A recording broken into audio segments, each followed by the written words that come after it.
For today's video mga kamami ko, samahan niyo po akong ipagluto ang aking mga mahal sa buhay mga kamami ko. Heto nga, naghiwa na ako ng bawang at sibuyas dahil kailangan natin yan sa pagluluto mga kamami ko.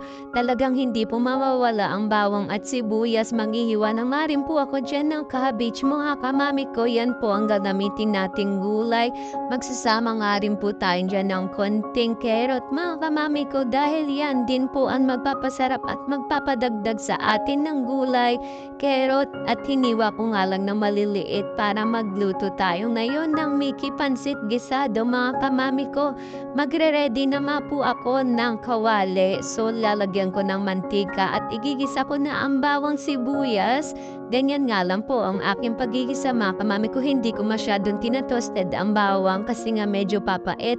Nilagay ko yung natira namin Chicken Joy. Yan po yung ulam namin kagabi, Jollibee. Nilagay ko nga po dahil iyan nga lang po ang gagamitin nating sahog mga kamami ko. Nilagay ko na rin ang mga gulay. Naglagay ako ng konting toyo at paminta. Ni-next ko na nga rin na ginamit nating panglomi mga kamami ko. Itatry ko nga iluto itong pansit gisado Mickey kung tawagin mga kamami ko.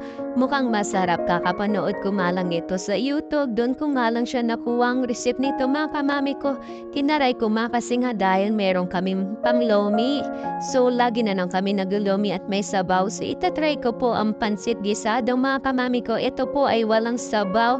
Parang pansit lang po siya. Napakasarap po. Nang tinigman ko, niready ko naman sa pinggan para po pumain ang aking mga anak at ang aking Diyos hawa mga kamami ko.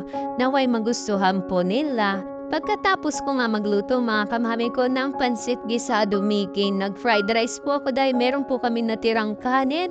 Heto nga, dinalan ko na mga kamami ko yung Diyosawa ko sa kwarto namin. Eto nga, prepared na ang kanyang pagkain. Thank you for watching mga kamami ko. Naway matapos niyo ang aking video. God bless po. Thank you so much. More followers and share.